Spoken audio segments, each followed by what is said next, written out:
Hello my dear friends, ఎలా ఉన్నారు? Welcome back to our YouTube channel PNG financial advisor.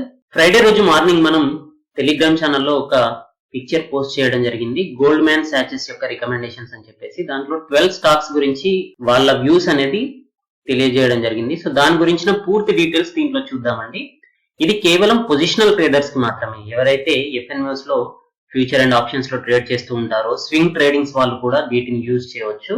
So దీంట్లో ఏ stock ని వాళ్ళు బై రికమెండేషన్స్ ఇచ్చారు, ఏ స్టాక్ కి సెల్ రికమెండేషన్స్ ఇచ్చారు, దాని వెనకాల ఉన్న రీజన్స్ ఏంటి, అలాగే ఇండియన్ ఎకానమీ పైన కమింగ్ డేస్ లో వాళ్ళ వ్యూ ఏంటి అనేది కూడా చూద్దాం. సో ఇది ఇంట్రాడే ట్రేడర్స్ కి మాత్రం కాదు. ఇంట్రాడే ట్రేడర్స్ ఆ పర్టిక్యులర్ డే లో ఇది డౌన్ అవుతుంది, ఈ స్టాక్ అప్ అవుతుంది అని చెప్పేసి ఒపీనియన్ తో దీంట్లో ట్రేడ్ చేయడానికి వీల్లేదు. ఇది మాత్రం పొజిషన్ ట్రేడర్స్ కి మాత్రమే. ఎవరైతే coming few weeks, coming few months గురించి ట్రేడ్ చేస్తారో వాళ్ళ గురించి మాత్రమే. సో మీరు మన ఛానల్ ని ఫస్ట్ టైం చూస్తున్నట్టయితే సబ్స్క్రైబ్ చేయండి, పక్కనే ఉన్న బెల్ ఐకాన్ ప్రెస్ చేయండి. అలాగే టెలిగ్రామ్, ట్విట్టర్ లో ఫాలో అయితే కనుక లేటెస్ట్ న్యూస్ అప్డేట్స్ చూడవచ్చు. సో దీంట్లో చూపించిన అన్ని స్టాక్స్ కేవలం ఇన్ఫర్మేషన్ పర్పస్ కి మాత్రమేనండి. Do your own research before investment. So Goldman Sachs అనేది American MNC company, asset management company. So దీని యొక్క డీటెయిల్స్ అన్ని మనం గూగుల్లో సెర్చ్ చేస్తే ఇక్కడ తెలుస్తూ ఉంటాయి. ఈ కంపెనీ వచ్చేసి మన ఇండియన్ ఎకానమీ పైన ఎటువంటి వ్యూ ఉంది అనేది చూద్దాం. అలాగే ఈ పిక్చర్ ని మనం టెలిగ్రామ్ ఛానల్లో పోస్ట్ చేయడం జరిగిందండి. దీంట్లో 8 కంపెనీస్ పైన బై ఒపీనియన్ తో ఉన్నారు, 4 కంపెనీస్ పైన సెల్ ఒపీనియన్ తో ఉన్నారు. ఇది లాంగ్ టర్మ్ ప్రాస్పెక్టివ్స్ కి కాదు, షార్ట్ టర్మ్ ప్రాస్పెక్టివ్స్ లో మాత్రమే. కమింగ్ ఫ్యూ వీక్స్ లో, కమింగ్ ఫ్యూ మంత్స్ లో వీటి యొక్క టార్గెట్స్ అనేవి ఈ రకంగా రీచ్ అయ్యే అవకాశాలు ఉన్నాయి అని చెప్పేసి గోల్డ్ మ్యాన్ సాచెస్ ఒపీనియన్ అండి. సో దీంట్లో ట్రేడింగ్ చేయబోయే ముందు మీరు షార్ట్ టర్మ్ ట్రేడింగ్ చేస్తా అనుకుంటే కనుక దీంట్లో ఎవ్రీ స్టాక్ పైన మీ యొక్క ఓన్ రీసెర్చ్ అనేది ఖచ్చితంగా ఉండాలి. సో ఐచర్ మోటార్స్ చూడండి, ప్రజెంట్ కరెంట్ మార్కెట్ ప్రైస్ వచ్చేసి 13,837 దగ్గర ట్రేడ్ అవుతుంది. దీని యొక్క టార్గెట్ ప్రైస్ వచ్చేసి 22,511 వరకు వెళ్లే ఛాన్సెస్ ఉంది అని చెప్తున్నారండి కమింగ్ మంత్స్ లో. సో ఈ 8 కంపెనీస్ ని బై సైడ్ రికమెండేషన్స్ ఇచ్చారు, ఈ 4 కంపెనీస్ ని సెల్ సైడ్ రికమెండేషన్స్ ఇచ్చారు. అపోలో హాస్పిటల్స్ చూసుకున్నట్టయితే 1351 ఉంది, టార్గెట్ ప్రైస్ వచ్చేసి 1700 వరకు వెళ్లే ఛాన్సెస్ ఉంది అని. అలాగే రిలయన్స్ ఇండస్ట్రీస్ చూసుకున్నట్టయితే 1382 దగ్గర ఇప్పుడు ట్రేడ్ అవుతుంది, 1550 వరకు వెళ్లే ఛాన్సెస్ ఉంది. హెచ్డిఎఫ్సి బ్యాంక్ చూసుకున్నా కూడా పాజిటివ్ ఒపీనియన్ తో ఉన్నారండి, 931 దగ్గర ప్రెసెంట్ ట్రేడ్ అవుతుంది, 1142 వరకు వెళ్లే ఛాన్సెస్ ఉంది. ఇన్ఫోసిస్ చూసుకున్నా 662 దగ్గర ప్రెసెంట్ ట్రేడ్ అవుతుంది, 756 టార్గెట్ ప్రైస్ ఇవ్వడం జరిగింది. భారతీ ఎయిర్టెల్ చూసుకుంటే 486 దగ్గర ట్రేడ్ అవుతుంది, 520 వరకు వెళ్లే ఛాన్సెస్ ఉంది. M&M చూసుకున్నట్టయితే 338 దగ్గర ప్రెసెంట్ ట్రేడ్ అవుతుంది, 435 రూపీస్ వరకు వెళ్లే ఛాన్సెస్ ఉంది. పవర్ గ్రిడ్ కంపెనీ చూసుకున్నా కూడా 159 దగ్గర ప్రెసెంట్ ట్రేడ్ అవుతుంది, 225 రూపీస్ వరకు వెళ్లే ఛాన్సెస్ ఉంది. సో ఎవరైతే షార్ట్ సెల్లింగ్ చేస్తూ ఉంటారో, అలాగే ఆప్షన్ రైటర్స్ ఉంటారో వాళ్ళ గురించి ఇది యూజ్ అవ్వచ్చండి. సెల్ సైడ్ ఐడియాస్ మీరు చూసినట్టయితే జుబ్లెంట్ ఫుడ్ వర్క్స్ అనేది 1469 రూపీస్ దగ్గర ప్రెసెంట్ ట్రేడ్ అవుతుంది, ఇది 973 రూపీస్ వరకు ఫాల్ అయ్యే ఛాన్సెస్ ఉంది. సన్ ఫార్మా చూసుకున్నట్టయితే 486 దగ్గర ప్రెసెంట్ ట్రేడ్ అవుతుంది, అలాగే 375 వరకు వెళ్లే ఛాన్సెస్ ఉంది. డాబర్ ఇండియా చూసుకున్నా 501 రూపీస్ దగ్గర ట్రేడ్ అవుతుంది, ఇది 310 రూపీస్ వరకు వెళ్లే ఛాన్సెస్ ఉంది. ఐడిఎఫ్సి బ్యాంక్ చూసుకున్నట్టయితే 23 రూపీస్ దగ్గర ట్రేడ్ అవుతుంది, ఇది కమింగ్ డేస్ లో 20 రూపీస్ వరకు వెళ్లే ఛాన్సెస్ ఉంది. సో గోల్డ్ మ్యాన్ సాచెస్ యొక్క వ్యూ చూసుకున్నట్టయితే కమింగ్ డేస్ లో వరల్డ్ వైడ్ గా గ్లోబల్ రెసిషన్ అనేది డీపర్ గా వచ్చే ఛాన్సెస్ ఉంది, అలాగే మార్కెట్స్ అన్ని డౌన్ సైకిల్ ని ఫేస్ చేయాల్సిన పరిస్థితి ఏర్పడుతుంది అనే వ్యూలోనే ఉన్నారండి. అలాగే మన ఇండియన్ మార్కెట్స్ చూసుకున్నా కూడా నియర్ టైమ్స్ లో చాలా ఛాలెంజింగ్స్ ని ఫేస్ చేయాల్సి ఉంటుంది. ఈ కోవిడ్-19 వల్ల వచ్చిన లాక్డౌన్ పీరియడ్ ఏదైతే ఉందో దీని వల్ల ఇండియన్ మార్కెట్స్ కూడా డౌన్ గ్రేడెడ్ గానే డిసైడ్ చేయడం జరిగింది. ఎందుకంటే ఆసియన్ మార్కెట్స్ లో 3rd లార్జెస్ట్ ఎకానమీ అయిన మన ఇండియన్ ఎకానమీ లాస్ట్ ఇయర్ లో చూసుకున్నట్టయితే ఓవర్ వెయిటెడ్ జోన్ కి వెళ్ళిపోయింది. మన మార్కెట్ వెయిటేజ్ అనేది ఎప్పుడైతే 12,400 వరకు వెళ్ళిందో ఆల్మోస్ట్ ఓవర్ వెయిటెడ్ జోన్ కి వెళ్ళింది. కాబట్టి ఇప్పుడు కొద్ది కరెక్షన్ అనేది ఖచ్చితంగా అవసరం. అలాగే ప్రెసెంట్ ఉన్న సిచ్యువేషన్స్ లో ఈ రెసిషన్ పీరియడ్ లో ఇది ఫర్దర్ గా కూడా కరెక్షన్ అయ్యే ఛాన్సెస్ ఉంది అని చెప్పేసి గోల్డ్ మ్యాన్ సాచెస్ ఒపీనియన్ అండి. అలాగే వరల్డ్ వైడ్ గా చూసుకున్నట్టయితే ఆల్మోస్ట్ 2.7 మిలియన్ పీపుల్ కి కోవిడ్ వల్ల ఎఫెక్ట్ అయితే కనిపిస్తూ ఉంది. దాంట్లో 190,000 డెత్స్ అనేవి కన్ఫర్మ్ అవ్వడం జరిగింది. ఇండియాలో చూసుకున్నా కూడా మోర్ దెన్ 23,000 పీపుల్ కి కోవిడ్ అనేది కన్ఫర్మ్ అయ్యింది. అలాగే 700 కంటే ఎక్కువ డెత్స్ అనేవి కన్ఫర్మ్ అయ్యాయి. సో ఇది చాలా నెగటివ్ ఇంపాక్ట్ చూపించే అవకాశాలు అయితే మనకి కమింగ్ డేస్ లో కనిపిస్తూ ఉంది. సో మనము కంపెనీ వైజ్ గా చూసుకున్నట్టయితే గోల్డ్ మ్యాన్ సాచెస్ యొక్క బుల్లిష్ బెట్స్ ఏవైతే ఉన్నాయో ఫస్ట్ కంపెనీ వచ్చేసి రిలయన్స్ ఇండస్ట్రీస్ అండి. రిలయన్స్ ఇండస్ట్రీస్ లో ఎనర్జీ బిజినెస్ అనేది ఎవర్ గ్రీన్ బిజినెస్ గా ఉండే ఛాన్సెస్ ఉంది. దీని యొక్క ఎర్నింగ్స్ అనేవి కంటిన్యూ అయ్యే ఛాన్సెస్ ఉంది. అలాగే లేటెస్ట్ రిజల్ట్స్ చూసుకున్నట్టయితే సిగ్నిఫికెంట్ స్టెప్ అప్ అయితే మనకి దీని క్యాష్ ఫ్లో లో కనిపించింది. సో ఇప్పుడున్న ఇంత ఛాలెంజింగ్ సిచ్యువేషన్స్ లో కూడా పాజిటివ్ క్యాష్ ఫ్లోను రిలయన్స్ ఇండస్ట్రీస్ అనేది మెయింటైన్ చేయడం అనేది ఈ కంపెనీకి పాజిటివ్ గా చెప్పవచ్చు. అలాగే క్వార్టర్లీ రిజల్ట్స్ చూసుకున్నట్టయితే ఇది ఇన్వెస్టర్స్ యొక్క ఎక్స్పెక్టేషన్స్ కంటే ఎక్కువగా ఎర్నింగ్స్ ని పోస్ట్ చేయడం జరిగింది. అలాగే కమింగ్ డేస్ లో కోవిడ్-19 తర్వాత ఆఫ్టర్ కోవిడ్-19 రికవరీ ఏదైతే పీరియడ్ ఉంటుందో అప్పుడు ర్యాపిడ్ గ్రోత్ అనేది ఎనర్జీ సెక్టార్ లో, రిటైల్ సెక్టార్ లో, టెలికాం సెక్టార్ లో కనిపించే అవకాశాలు ఉన్నాయి. సో ఇది ఈ కంపెనీకి పాజిటివ్ ఇండికేషన్ అన్నమాట. అలాగే లేటెస్ట్ వచ్చిన ఫేస్బుక్ యొక్క డీల్ ఏదైతే ఉందో అది కంపెనీని మంచి పాజిటివ్ మూమెంటం లో తీసుకువెళ్లే ఛాన్సెస్ అయితే కనిపిస్తూ ఉన్నాయి. సెకండ్ కంపెనీ వచ్చేసి హెచ్డిఎఫ్సి బ్యాంక్ అండి. హెచ్డిఎఫ్సి బ్యాంక్ అనేది the largest private sector bank in India. So overall గా ఇప్పుడు బ్యాంకులలో జరుగుతున్న ఇష్యూస్ ఏవైతే ఉన్నాయో, కన్సాలిడేషన్ ఇష్యూస్ ఏవైతే ఉన్నాయో, బ్యాంకులను అన్నింటినీ ఏకీకృతం చేయడానికి జరుగుతున్న ఇష్యూస్, సో వాటి వల్ల ఆ బ్యాంకులలో బ్యాడ్ ఇంప్రెషన్ అనేది కామన్ పీపుల్స్ లో మొదలవుతుంది. సో దానివల్ల ఇప్పటి వరకు టైటీగా ఉన్న బ్యాంక్ ఏదైనా ఉంది అంటే హెచ్డిఎఫ్సి బ్యాంక్ అండి. దీంట్లో ఎటువంటి నెగటివ్ న్యూస్ అనేది ఇప్పటి వరకు రాలేదు కాబట్టి దీనికి ఇది ఒక పాజిటివ్ ఇండికేషన్ అన్నమాట. అలాగే ఈ కంపెనీ యొక్క డిజిటైజేషన్ పాలసీ ఏదైతే ఉందో దానివల్ల కంపెనీ యొక్క రెవెన్యూస్ అనేవి ఖచ్చితంగా పెరుగుతూ ఉన్నాయి. సో దీని యొక్క మార్జిన్ స్కేల్ అనేది ఖచ్చితంగా పెరుగుతుంది. కంపెనీ అనేది డిజిటలైజేషన్ లో ముందున్న కంపెనీ బ్యాంకింగ్ సెక్టార్ లో. అలాగే దీని యొక్క ఆపరేటింగ్ ప్రాఫిటబిలిటీ కూడా స్ట్రాంగ్ గా ఉంది. డిస్ట్రిబ్యూషన్ నెట్వర్క్ అనేది దీనికి చాలా మంచి పాజిటివ్ అండి. ఎందుకంటే ఇది ఇండియాలోని ఎవ్రీ డిస్ట్రిక్ట్, ఎవ్రీ డివిజన్ వరకు ఎక్స్పాండ్ అయి ఉంది. దీని యొక్క డిస్ట్రిబ్యూషన్ ప్యానల్ అనేది చాలా బాగుంది. అలాగే ఈ బ్యాంక్ యొక్క హైయెస్ట్ క్వాంటిటీ ఫ్రాంచైజీస్ అనేవి దీనికి చాలా మంచి పాజిటివ్ అన్నమాట. సో దీంట్లో కూడా స్లిప్పేజెస్ అనేవి పెరిగే ఛాన్సెస్ ఉంది. అయినప్పటికీ దీంట్లో డిపాజిటర్స్ యొక్క క్వాంటిటీ కూడా పెరుగుతూ ఉంది కాబట్టి దీని యొక్క క్రెడిట్ కాస్ట్ అనేది మేనేజబుల్ లెవెల్ లోనే కనిపిస్తుంది. ప్రెసెంట్ ఉన్న ప్రైస్ లో 931 రూపీస్ లో ఇది చాలా మంచి అట్రాక్టివ్ వాల్యుయేషన్స్ లో కనిపిస్తున్న కంపెనీ. థర్డ్ కంపెనీ వచ్చేసి భారతీ ఎయిర్టెల్ అండి. భారతీ ఎయిర్టెల్ గురించి నేను ఇంతకు ముందు వీడియోలో కూడా చెప్పడం జరిగింది. సో దీని యొక్క ఫ్యూచర్ ఎక్స్పెక్టేషన్స్ ఏమున్నాయి అంటే ఇది కమింగ్ ఇయర్స్ లో డబుల్ డిజిట్ ఎబిటా గ్రోత్ ని చూపించే అవకాశాలు ఉన్నాయి అని చెప్పేసి అనలిస్టులు ఎక్స్పెక్ట్ చేస్తూ ఉన్నారు. సో దీని యొక్క క్యాష్ ఫ్లో అనేది కూడా పాజిటివ్ గా టర్న్ అరౌండ్ తీసుకుంది. సో బ్యాలెన్స్ షీట్ అనేది చాలా స్ట్రాంగ్ గా మారుతుంది. డెట్ ని తగ్గించుకుంటూ ఉంటుంది. అలాగే అసెట్స్ ని పెంచుతూ ఉంది.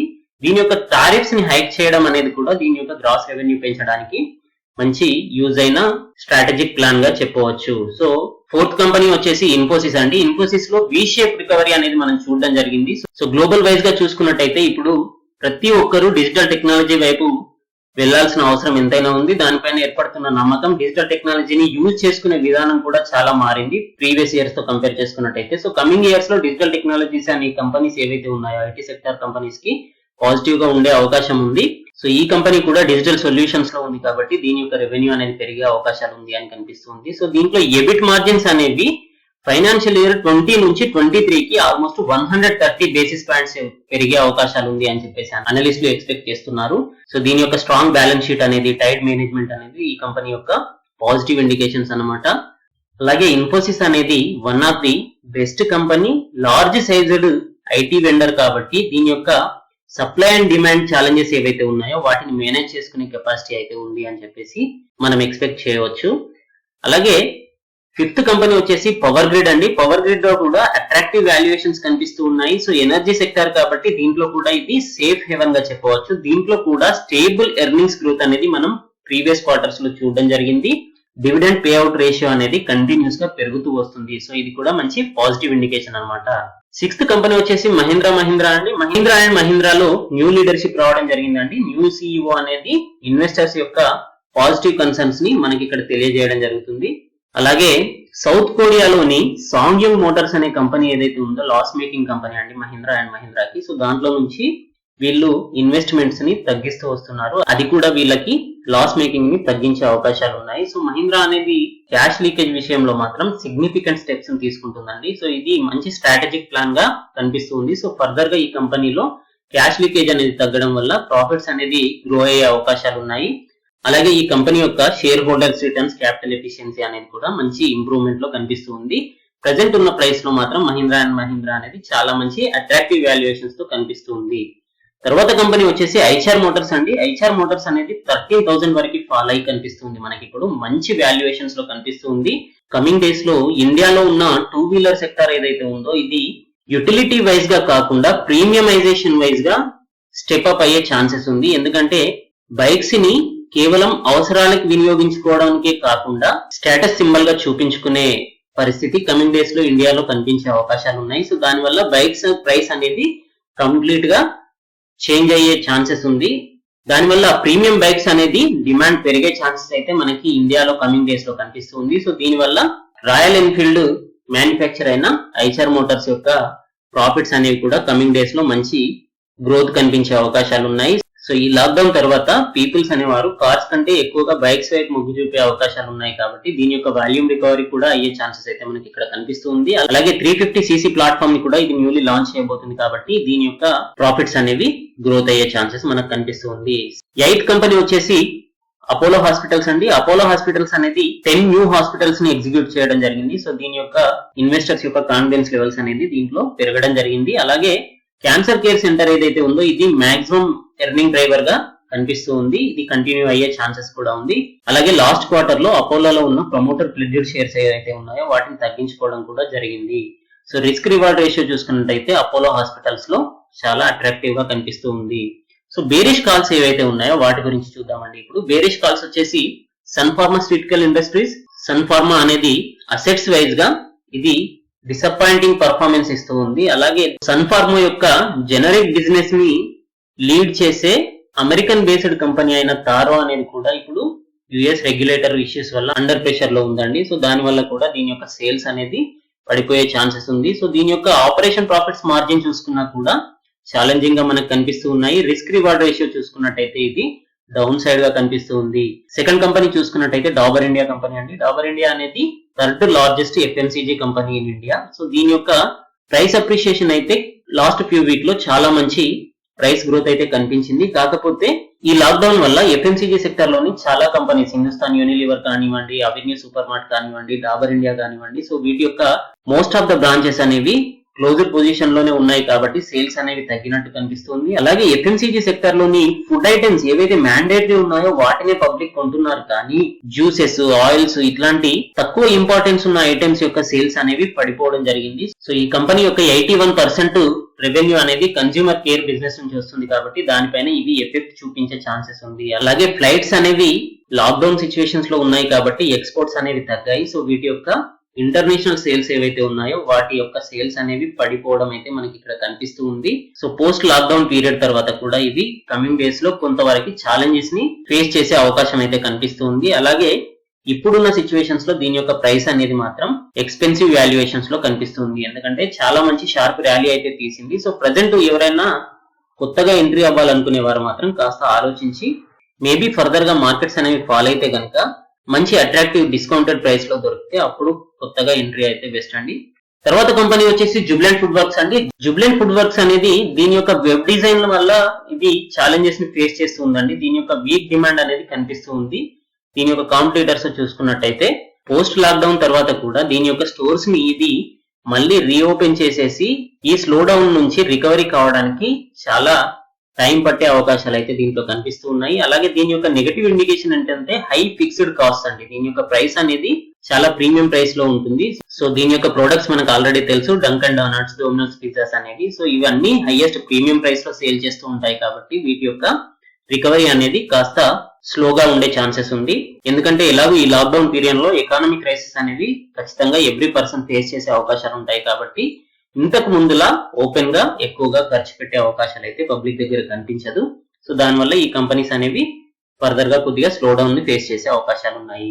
నెక్స్ట్ కంపెనీ వచ్చేసి IDFC ఫస్ట్ బ్యాంక్ అండి. IDFC ఫస్ట్ బ్యాంక్స్ లో డిపాజిట్స్ తగ్గడం అనేది, కామన్ ఈక్విటీ టైర్ రేషియో అనేది కూడా తగ్గడం అనేది, డిక్లైనింగ్ అనేది అలారమింగ్ పొజిషన్ లో మనకి ఇక్కడ కనిపిస్తూ ఉంది. సో కమింగ్ డేస్ లో కొద్దిగా ఇది ఫాల్ అయ్యే ఛాన్సెస్ ఉంది. సో లాంగ్ రన్ వ్యూస్ అయితే ఈ కంపెనీ పైన పాజిటివ్ గా ఉన్నప్పటికీ ప్రజెంట్ ఇప్పుడున్న సిచ్యువేషన్స్ లో ఈ ఎకానమీ క్రైసిస్ లో, ఈ లిక్విడిటీ ఇష్యూస్ లో ఈ కంపెనీ అనేది చాలా చిన్న కంపెనీ కాబట్టి ఇది కూడా ఛాలెంజెస్ ని ఫేస్ చేసే అవకాశాలు అయితే మనకి ఇక్కడ కనిపిస్తూ ఉన్నాయి. సో ఇదండి గోల్డ్మ్యాన్ సాచెస్ యొక్క by and cell recommendations. So ఇది పొజిషనల్ ట్రేడర్స్ కి మాత్రమే, ఇంట్రాడే ట్రేడర్స్ మాత్రం వీటిని రికమెండేషన్స్ గా తీసుకోకూడదు. సో లాంగ్ టర్మ్ ఇన్వెస్ట్మెంట్ చేసే వాళ్ళు కూడా వీటిలో ఇచ్చిన రీజన్స్ ని అబ్జర్వ్ చేసి అర్థం చేసుకుని ఇన్వెస్ట్ చేయండి. Okay my dear friends, thank you, good luck, జై హింద్.